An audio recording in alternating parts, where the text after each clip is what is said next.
Good morning, my grade 5 students. Good morning, madam. Before anything else, let's do a quick mood check first.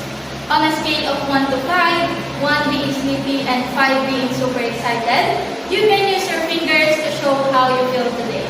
For example, if you're sleepy, you can do this. And if you're being super excited, you can do this. So, grade 5 students, how do you feel today? Alright, I see a lot of 4 and 5 and that's the energy that we need today. And for those at 2 or 3, don't worry because we'll make this lesson fun and exciting for you. But before we formally start our discussion, may I call on Alan to lead the prayer? Let us all stand and bow our head as we pray. Amen. Now, I will be presenting to you our classroom rules that all of you should follow until the end of every lesson. Kindly read it, everyone. Thank you. Is there any absentees for today, class? Very good. It's nice to hear that all of you are present today. Before we proceed with our new topic, let's take a quick review of your previous lesson when you were in grade 4 because it is related with our new topic today. Can you still remember what you've learned when you were in grade 4 about the changes that material undergoes? A change that can either be useful or harmful? Very good. Then, can you give me some materials that are useful when exposed to certain conditions? Very good. What else? Very good. However, there are some materials that is harmful when mixed with other materials. Can you give me an example of those materials? Very good. Because today, we will be digging deeper into something that can classify either a material is useful or harmful. But before that, let's have an activity first. And this activity is entitled, Guess the Mixture's Effect. So today, we will explore how mixing different materials can either be useful or harmful because mixing materials can be more useful sometimes, but other times, these materials can be harmful. So let's see if you can guess which is which. So first, for the first material, is it useful or harmful? Very good, it is useful. Next, is it useful or harmful? Very good, it is harmful. How about the next one? Is it useful or harmful? Very good, it is useful. And next, is it useful or harmful? Very good, it is useful. And last one, is it useful or harmful? Very good, it is useful. So can you give yourself a 5 claps for a job well done? 1, 2, 3, 4, 5. Very good. And from our activity, what did we do to those substances? Very good. We combined 2 substances, right? Very good. And what can you notice after mixing those substances? We classify them, right? Very good. So later on, you will learn more on how to classify materials, whether they are useful or harmful. But before that, let's have a pair activity first.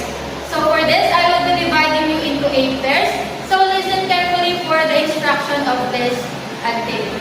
So from the substances given that is combined, identify whether it is useful or harmful by completing this table. So, since this is pair activity, you can now go to your pairs and you may now start your activity. But, do it quietly and don't make distractions, okay? Very good. Are you done, class? Very good.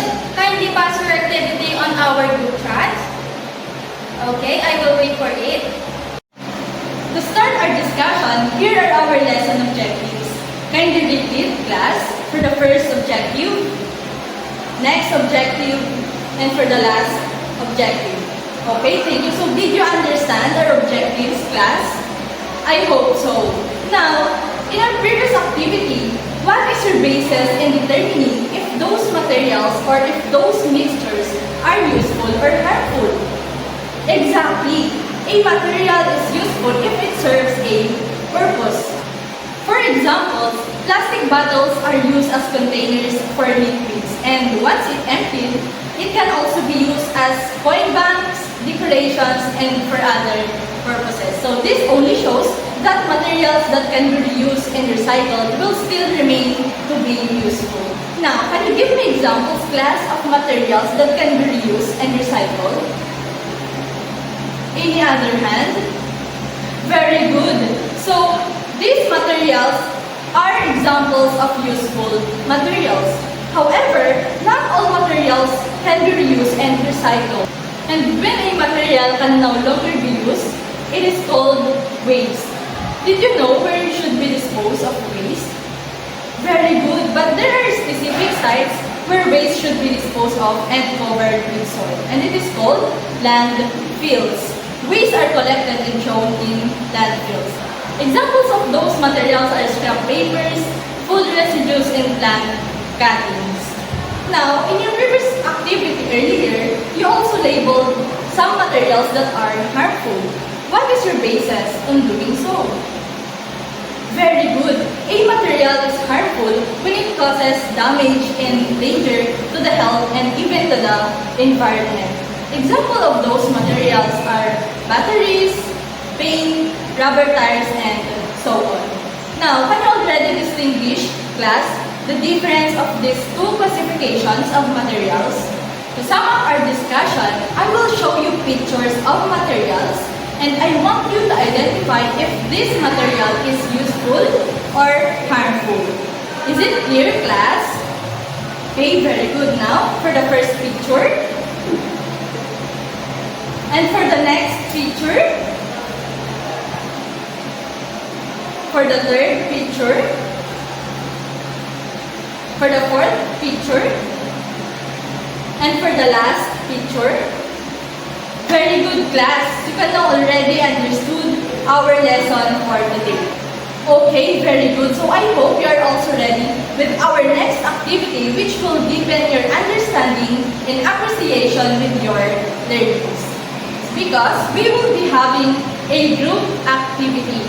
This activity, but before that, may I ask everyone who among you loves to read in front of the class or to write down words? Very good. Then, you will be the group 1.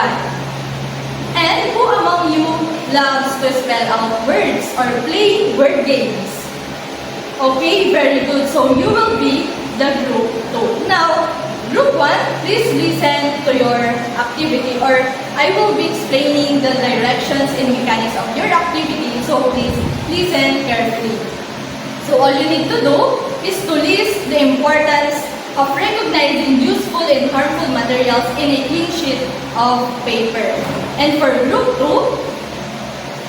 you need to list examples of useful and harmful materials using a DIY Scrabble tile. So all you need to do is to spell out those words using the DIY Scrabble tiles that you will do. Is that clear, class? Very good. So you may now start doing your activity and after that, the group 1 will present it in the class and for group 2, you need also to document your activity and send it in RGC. I guess you're all ready for our assessment. Am I right, class? Alright, so for our assessment, we have here 2 parts. And for the first part, you're going to classify whether the material is useful and harmful. And afterwards, you will explain the reasoning for each material. And for the second part, you're going to propose a solution on how to minimize the harmful materials while maximizing the useful materials in a polluted river. So you're going to propose 5 solutions and here is your rubric for the part 2.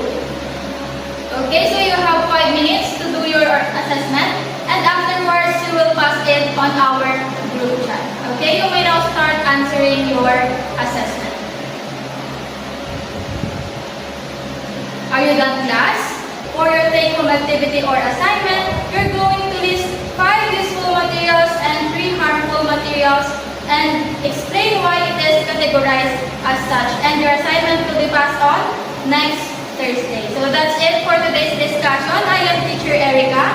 I am your teacher Jessica. Thank you for listening.